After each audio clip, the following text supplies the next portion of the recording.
부활주일입니다. 주님께서 약속하신 대로 죽은 자 가운데서 사흘 만에 부활하신 날입니다. 이 부활주일은 매년 있어요. 매년 있다 보니까 참 설교하는 목사도 늘 같은 설교인 것 같고 그래요. 그러나 그렇지 않습니다. 주님이 부활하신 주님이 언제 오실지 몰라요. 내일 오실 수도 있고 모레 오실 수도 있고. 그래서 우리는 주님 오시는 날이 우리가 부활에 이르는 날이에요. 그러니까 그때까지 주님 부활을 우리는 늘 기억하고 생각하고 의식하면서 인식하면서 살아야 됩니다. 아, 부활주일 또 돌아왔구나. 계란 하나 그냥 이렇게 보고 먹고 딱 지나가고 이래서는 안 된다는 겁니다. 기독교만이 유일하게 부활이 있습니다. 세계 어느 종교에도 부활이 없어요. 종교 설립자들이 다 죽어 있어요. 우리 기독교를 설립한 교회의 머리가 되시는 예수 그리스도는 무덤이 없어요. 부활하셨으니까. 그래서 세상의 어떤 종교보다 최고의 종교예요. 다 죽음을 극복을 못했어요. 모든 종교 설립자들.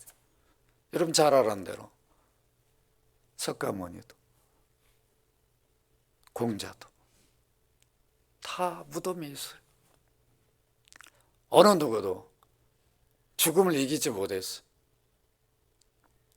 오직 죽음을 이기신 분은 예수 그리스도밖에 없습니다. 그 예수 그리스도가 우리의 주와 구주이십니다. 죽은 자가 살아나는 것을 우리는 부활이라 하지 않습니다. 성경에 보면 죽은 자들이 살아나는, 또 주님이 직접 살리셨어요. 그런데 다시 죽었어요. 그걸 우리는 부활이라 하지 않습니다. 기독교에서 말하는 부활은 다시 죽지 않아요. 그 부활을 유일하게 하신 분이 예수 그리스도예요. 그렇기 때문에 오늘 본문에 보니까 첫 열매다. 하나님이 주신 부활의 첫 열매는 예수 그리스도밖에 없어요. 왜 첫 열매라 하냐면 다시 죽지 않는 살아남, 유일하기 때문에 예수 그리스도만이.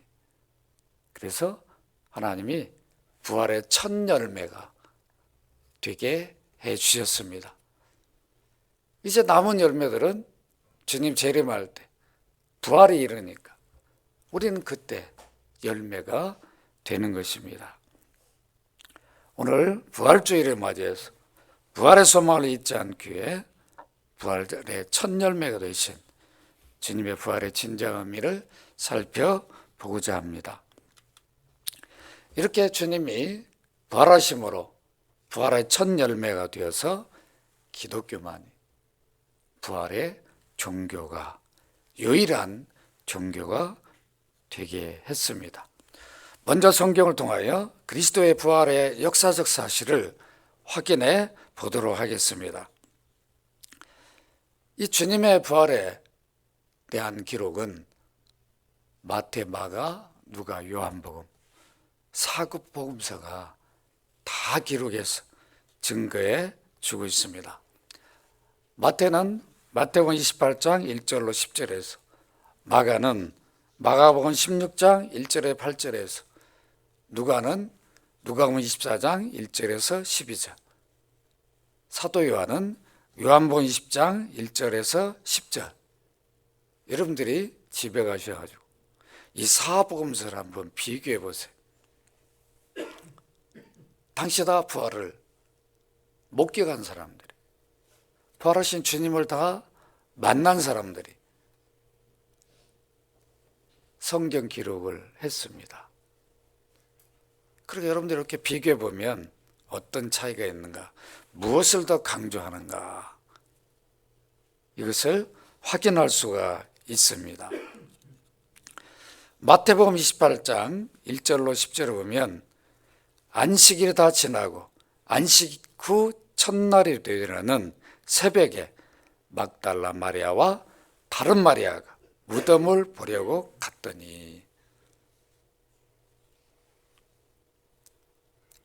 주님 부활을 처음 확인하고 목격한 사람들이 있는데 그들은 주님을 따르던 제자들이 아니었어요. 사도들이 아니었습니다. 여인들이었어요. 주님 무덤에 십자가에서 죽고 장사 지낸 것을 여인들이 봤어요.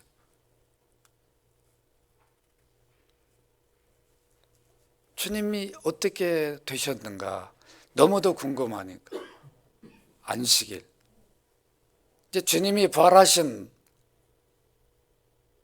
날을 우리는 주일로 지키지만 유대인들은 토요일이 안식이죠. 그러니까 그 시간이 지나야 움직일 수 있어요. 그러니까 무덤도 안식일 날은 못 가잖아요. 그래서 빨리 안식일이 지나가기를 원해가지고 기다리다가 시간이 딱 지나자마자 무덤으로 바로 달려갔습니다. 주님은 부활하시기 전에 이미 부활하실 것을 제자들에게 말씀하셨습니다. 여러분 한번 찾아보십시다. 마태복음 16장 21절 마태복음 16장 21절입니다.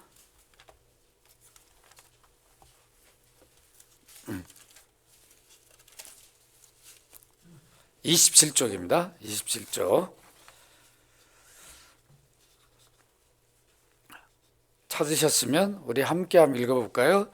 27쪽인데 마태복음 16장 21절 이때로부터 시작 이때로부터 예수 그리스도께서 자기가 예루살렘에 올라가 장로들과 대제사장들과 서기관들에게 많은 고난을 받고 죽임을 당하고 제3일에 살아나야 할 것을 제자들에게 비로소 나타내셨다. 약속을 했어요, 안 했어요? 이미 십자가를 지시기 전에 죽음으로 끝이 아니라 제3일에 살아나야 할 것을 제자들에게 이 한 번이 아니라 여러 차례 말씀을 하셨습니다. 주님은 이미 약속을 하셨기 때문에 이 약속대로 부활을 하셨어요. 부활이 갑자기 이루어진 일이 아니에요. 이미 하나님의 계획 속에 있었어요. 그 일이 이루어졌는데 제자들은 약속을 받았음에도 주님이 약속했는데 과연 부활이 이루어졌을까? 이런 생각도 못했던 거예요. 주님의 부활을 직접 보고 확인한 증인들이 있었습니다. 증인들이 있다는 것은 주님의 부활이 역사적 사실이었다는 것을 증명해 주고 있습니다. 증인들이 사복음서에 주님의 부활을 확인한 증인들이 사복음서에 이름들이 기록되어 있습니다. 주님의 부활의 첫 목격자들은 제가 아까도 말씀대로 여인들이었어요.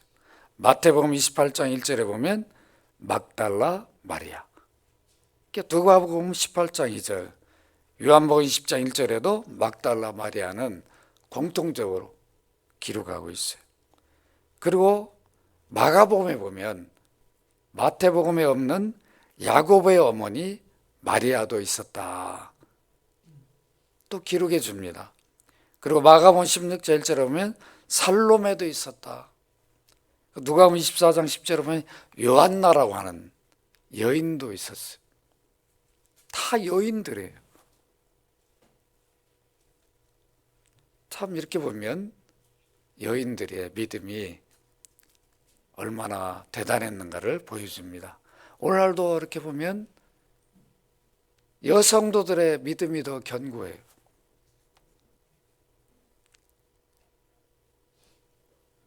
이 당시도 그랬던 것 같아요. 사도들은 여인들의 증거를 듣고 뒤늦게 확인합니다. 여인들이 전해주니까 주님이 부활하셨어요. 천사들이 빨리 가서 전하라고 그랬어요. 또 여인들을 주님 부활하신 주님이 만나 주시면서 제자들에게 전하라. 그 제자들이 얼마나 부끄러웠겠어요. 누구보다 자기들이 가서 확인하고 부활 소식을 전했어야 되는데 여인들이 부활을 확인하고 제자들에게 사도들에게 전하는 이런 모습이 뒤였습니다. 바울 사도는 주님의 부활을 그 목격자들을 증거해 주고 있는데 고린도전서 15장 3절로 8절에 보면 게바에게 보이시고 12제자에게와 그 외에 500여 형제에게 일시에 보이셨으며 그 중에 지금까지 대다수는 살아있고 어떤 사람들은 잠들었으며 그 외에 야곱에게 보이셨고 그 외에 모든 사도에게 맨 나중에 만삭되지 못한 난자 같은 내게도 보이셨느니라. 부활하신 주님이 바울도 만나주시고 바울을 사도로 세워주셨습니다. 이처럼 주님은 분명하고 확실하게 부활하셨습니다. 우리의 역사적으로도 이 부활의 근거들이 다 있어요. 정말 부활했을까? 이건 뭐 예수 믿는 자들이 그렇게 알고 있는 거지 꼭 이것을 인정해야 되는가? 그렇지 않아요. 원래 우리가 한글을 누가 만들었는가? 역사적으로 말하니까 서양 사람들도 대한민국 역사를 인정합니다. 아, 그렇구나. 그 세종대왕이라는 분이 그런 분이었구나. 인정합니다. 그분들이 의심해가지고 이건 대한민국에서 한 사람을 그냥 이렇게 한 것이다 생각하지 않아요. 우리들 동일하지 않습니까? 세계 어떤 역사들 이렇게 보면서 직접 가서 보진 않아. 확인도 안 했지만 역사가 말해주면 의심 없이 따릅니다. 우리는 성경도 역사예요. 가장 확실한 역사입니다. 당시에 이미 하나님이 이루신 일들을 또 이스라엘 역사 가운데 이루신 일들을 그대로 증거해서 전해주고 있습니다. 이렇게 역사적 사실임에도 불구하고 당시 제자들은 예수님이 부활하실 거 약속까지 했음에도 불구하고 부활을 잘 의식하고 살질 않았어요. 주님이 능력 있는 주님이 함께하니까 그거로 만족하고 그 주님이 십자가에 죽으시니까 얼마나 거기서 허탈하고 모든 걸 마치 잃어버린 것처럼 거기에 빠져가지고 주님의 부활을 잊어버렸어. 이러면 안 된다는 거죠. 오늘날 동일합니다. 저도 왜 제가 정신을 바짝 차리냐면 사랑 아내가 먼저 제 곁을 떠났지만 그걸 슬퍼하고 거기에 그냥 붙들려 있으면 하나님 더 크게 주신 것들을 잃어버리게 된다. 그게 전부가 아니잖아요. 우리 잠깐 헤어진 것뿐인데 지금 천국을 누리고 있는 우리 아내는 하루가 천년인지 천년이 하루인지를 몰라. 너무 깊으니 이 땅이 우리 육에 갇혀 있으니까 우리 영혼은 힘든 거죠. 완전한 영혼이지만 육 안에 있으니까. 그런데 이미 이 육을 벗어버렸으니까 하나님께서 부활하신 주님이 다 우주 만물을 어떻게 창조했는지 다 알려주고 보여주고 또 이미 우리가 성경 안에 있던 모든 믿음의 사람들 다 만나서 교제하고, 얼마나 큰 은혜를 누리고 있습니까? 우린 그런 거 생각하기보다는 내 옆에 있어야 되고, 우리 눈으로 봐야 되고, 여기에 빠지니까 그 큰 것들을 우리는 잃어버리게 되잖아요. 당시 사도들이 그런 거예요. 3년 동안 주님을 따라다니고 많은 능력 행함도 보고, 또 늘 언제든지 만나서 함께 교제하고, 거기에 만족한 거예요. 그런 주님이 십자가에 못 박혀 죽으셨어요. 우리 죄값을 지불하고 구원을 왜 일이 이루어졌다라고 생각하지 않고, 두려우니까 다 도망쳐버리고, 혹시라도 잡힐까봐 두려워 떨고, 그런 제자들이 어떤 부활 소망을 갖고 있었겠습니까? 의식도 못했던 거죠.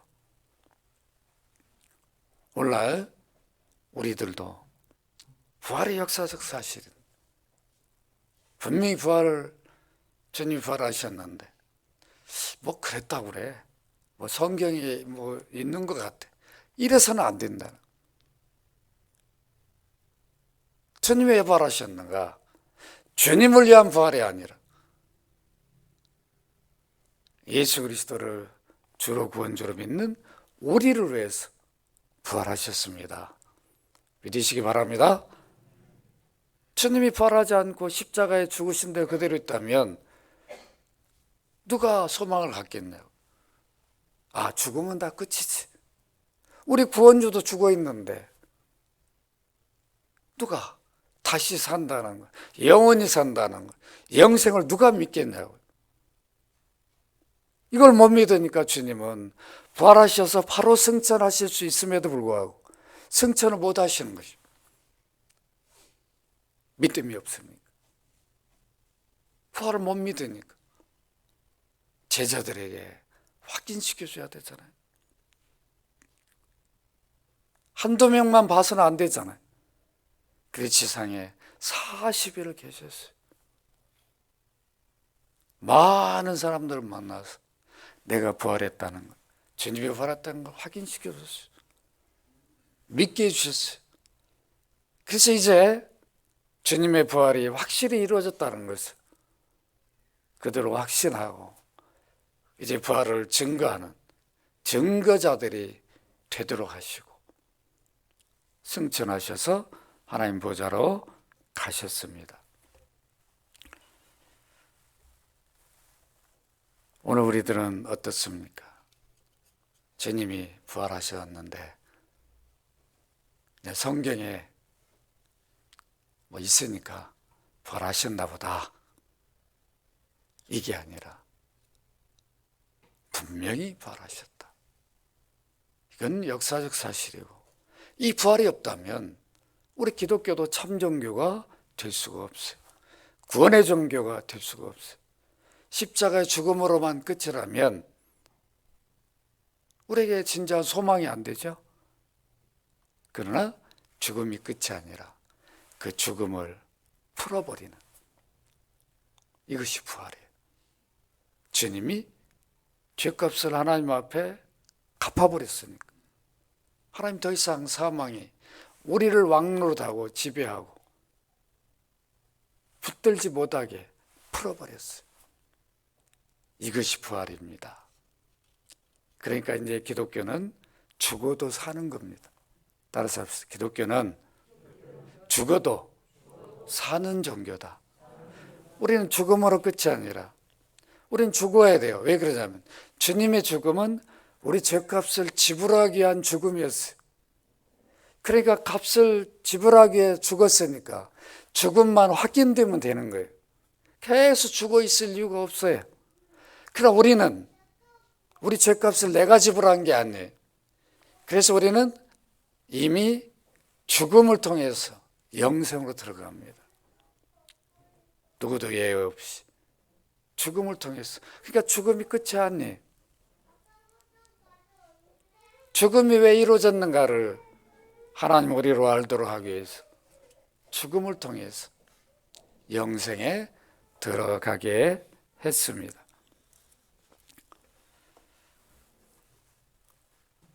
마태복음이나 마가, 누가, 요한복음에 보면 부활을 믿지 못하는 무덤까지 달려왔지만 그 여인들도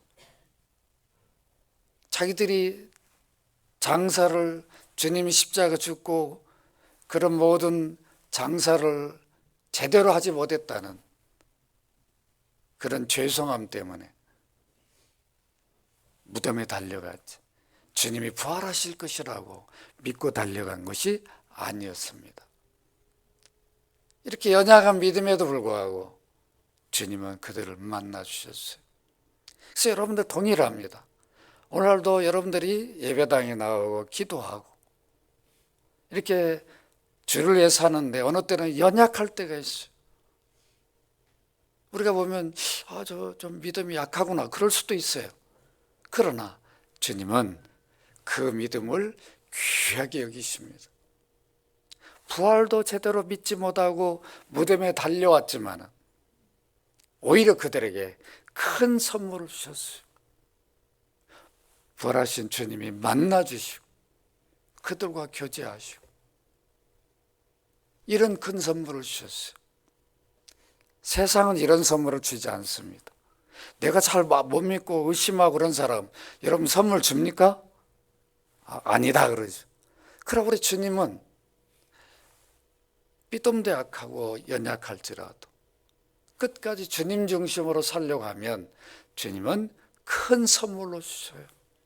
그래서 우리가 믿음 안에 있어야 됩니다. 믿음 안에 거하시기를 바랍니다. 늘 믿음 안에 있어요. 약해도 고백해요. 주님, 저는 아직도 믿음이 약합니다. 다 주님 아시오. 그 고백을 하면 내가 다 안다. 내가 너에게 믿음을 준다. 오히려 그 믿음을 기뻐하시오. 그 고백을 받고 그 은혜를 베풀어 주십니다. 여러분들이 꼭 집에 가셔서 마태복음 21장 1절로 10절을 꼭 읽어보세요. 요한복음도 꼭 비교해서 마가, 누가복음도 읽어보시길 바랍니다. 여인들이 주님을, 부활하신 주님을 만나는 장면들을 한번 보시라고. 막달라 마리아에게는 요한복음에 보면 아직도 부활하신 걸 모르고 있는 마리아에게 마리아야 이렇게 이름을 불러요. 얼마나 놀랬겠어. 부활하신 주님이 마리아야. 그러니까 마리아는 히브리 말로 나보니에 이렇게 불렀어. 내가 그렇게 부활한다라고 약속했는데 믿음이 없냐? 그러시지 않았어요. 여러분들이 여러분 자녀들에게 왜 이렇게 믿음이 없냐 그러시면 안 돼. 우리 눈으로 볼 때는 믿음이 없는 것처럼 보이죠. 주님이 보실 때는 작은 믿음이라도 귀하게 여기십니다. 그래 늘 여러분들이 권면해줘야 돼. 믿음 안에 있도록 다 귀하게 여겨주셔야 돼. 그것이 바로 주님의 마음입니다. 주님의 마음이에요. 오늘 여러분들 이렇게 예배당에 오셨어요. 믿음 없이는 다 올 수 없어요. 여러분들 여기 오기까지 여러 사단의 공격, 방해가 있었다. 악한 영들이 우리로 예배 못하게 여러 일들을 합니다. 다 극복하고 오셨다. 이게 다 믿음이라고 하는 거예요. 믿음이라는 게 여러분 내가 기도했더니 산을 옮기는 막 이런 일은 이것만 믿음이 아니라 예배에 오고 기도해 오고 또 섬기고 봉사하고 작은 일이든 큰 일이든 이것 자체가 다 믿음의 일들이에요. 소중한 것이. 주님은 부활하셨습니다. 우리가 때로는 의문도 있고 정말 그랬을까? 그럴 때도 있어요. 그거는 우리의 생각이지. 우리의 생각과 다르게 주님은 확실히 부활하셨습니다. 주님은 이렇게 부활을 목격한 그들에게 무엇을 요구합니까? 부활을 증거하도록 요구하셨습니다. 그러니까 부활을, 주님의 부활이 내 부활이다, 여기서만 만족할 게 아니라 주님이 왜 부활하셨는가, 부활하신 목적이 무엇인가를 증거하도록 했습니다. 여인들의 증거로 사도들은 부활하신 주님의 소식을 듣게 됩니다. 그리고 무덤으로 달려가잖아요. 얼마나 부끄럽겠어요. 사도들이 첫 부활의 목격자가 되지 못하고 연약한 여인들이 목격자가 되어서 그들이 전해주는 부활 소식을 듣고 확인하게 되었어요. 얼마든지 이럴 수 있습니다. 말씀을 맺습니다. 주님의 약속대로 분명하게 부활하셨어요. 부활의 첫 열매가 되셨습니다. 첫 열매가 됐단 말이 무슨 의미라고 그랬죠? 다시 죽지 않는, 한 번 죽은 자 가운데 살아난 예수 그리스도는 영원히 죽지 않고 지금 하나님 보좌에 계시, 우리와 함께 하시. 이 부활, 하나님 주신 진정한 부활입니다. 이 부활을 주님만 하셨으니까 이제 예수 그리스도를 주로 믿는 우리는 주님이 재림할 때 우리가 부활을 이루고 영원히 부활하신 주님과 함께 살게 됩니다. 주님이 부활하셔서 첫 열매가 되어주셔서 우리에게 주신 것이 무엇인가? 우리가 이 아침에 이것만 기억하고 말씀을 마치도록 합니다. 첫째, 주님의 부활은 주를 믿는 우리들도 반드시 주님처럼 부활한다는 것을 보장해 주셨습니다. 따라서 합시다. 주님의 부활은 우리의 부활을 보장해 주셨다. 자신이 부활하시고 내가 부활한 것처럼 너희들 똑똑히 봐라, 너희도 똑같이 부활한다. 이걸 보장해 주셨어요. 그래서 우리는 부활주일에 나는 부활을 보장받은 자다. 따라서 합시다. 나는 부활을 보장받은 자다. 이 감격 속에 살아야 돼요. 이 보증이란 단어는 알라본이라는 헬라 단어인데 보장도 해주시고 보증도 서줬다는 뜻이에요. 내가 반드시 너희들 부활을 이루어지는 거 내가 보증 서주겠다, 이런 뜻입니다. 얼마나 우리가 감격해야 되겠습니까? 둘째, 주님이 부활하셔서 부활의 첫 열매가 되심으로 우리에게 주신 선물이 무엇인가? 주님을 믿는 우리들의 죄값이 완전히 지불됐다는 것을 선언해 주셨어요. 따라서 합시다. 나는 죄인이 아니다. 나의 죄값을 주님이 없다고 선언해 주셨다. 이게 부활이에요. 난 더 이상 죄 때문에 두려워하고 하나님 앞에 심판을 받을까 염려할 이유가 없어요. 죄의 문제 해결이 안 되면 지옥을 가게 됩니다. 그러나 그리스도인들이 예수 믿어 구원받아 짓는 죄는 지옥을 가는 게 아니라 더 이상 죄를 짓지 못하도록 주님이 뭐라는 징계를 주셔요. 여러분, 지옥 가는 거하고 징계는 다르죠? 지옥은 얼마나 가고 싶은 곳이 아니죠. 안 믿는 사람에게도 여러분의 농담이라 너 지옥이나 가라 그래봐. 엄청 싫어한다.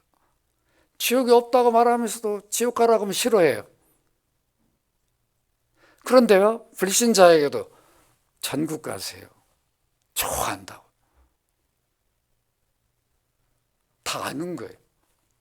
하나님이 핑계하지 못하도 하나님 나라 천국, 이 지옥을 누구도 다 거부하지 못하게 만들었어요. 우리는 이제 예수 믿어서 더 이상 죄에 대한 책임이 없어요. 주님이 죄값을 지불해 줬어요. 그래서 사망이 우리를 영원히 왕노릇 못해요. 풀어 살려버렸어요. 그래서 우리는 죽음을 두려워할 이유가 없어요. 죽음을 관문을 통해서 딱 영광에게 분리되면 그 영혼을 하나님 보좌로 갑니다.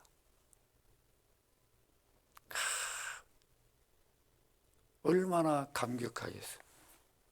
기쁘겠네요. 그래서 여러분들이 이 부활 소망을 갖고 살아야 됩니다. 베드로가 그것을 증거해요. 사도행전 2장 24절에 보면 하나님께서 그를 사망의 고통에서 풀어 살리셨으니 이는 그가 사망에 매여 있을 수 없었습니다. 죽은 자 가운데 있었는데 죽음이 지배하고 있잖아요. 풀어버렸어요. 이게 부활이에요. 우리들도 예수 믿으니까 풀어버려요. 언제요? 주님 재림하실 때. 우리가 영광스러운 부활처럼 바뀌어서 영원히 살게 돼요. 그러니까 이 부활 아침에 우리는 이 소망을 가져야 됩니다. 주님이 부활하셔서 첫 열매가 되어가지고 우리에게 주신 선물이 무엇입니까? 이런 큰 선물을 받았으니까 셋째로 너희들이 부활을 믿지 않느냐? 그렇다면 부활의 증인이 되라. 따라서 합시다. 부활의 증인이 되십시다. 부활하니까 나는 부활 소망을 가졌다. 나로 만족하고 기뻐하고 이거로 그치면 안 돼요. 다 우리는 부활을 소망하는 이 공동체잖아요. 연합교회가 믿음의 공동체. 그러니까 누가 힘들어하고 그러면 가서 기도해주고 또 사랑을 베풀고 또 힘을 주고. 저도 이번에 상을 당하면서 여러분들이 옆에 있으니까 큰 위로가 되는 거예요. 많은 또 선배 후배 목사들 동기 목사들 와서 또 위로해주고 그 백석대학 박주혁 교수님이 조문차 왔더라고요. 저는 연락도 안 했는데 저한테 오자마자 형님 어떻게 해? 그래서 제가 그래서 야, 너 형수가 먼저 가서 기다리겠다고 하는데 내가 어떻게 하겠냐?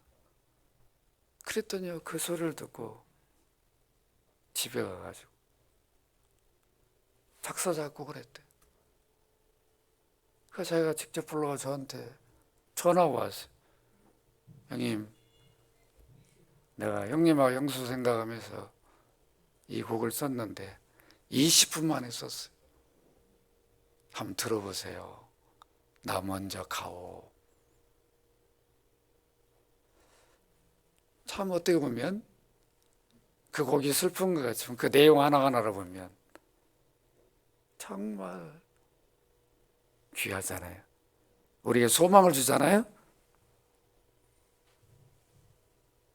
우리는 이런 소망을 가졌으니까 늘 슬퍼할 수만 없어.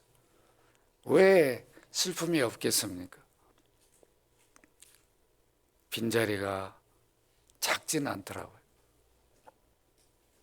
그러지만 우리는 그 빈자리에 또 여러분들이 계시고 주님이 계시고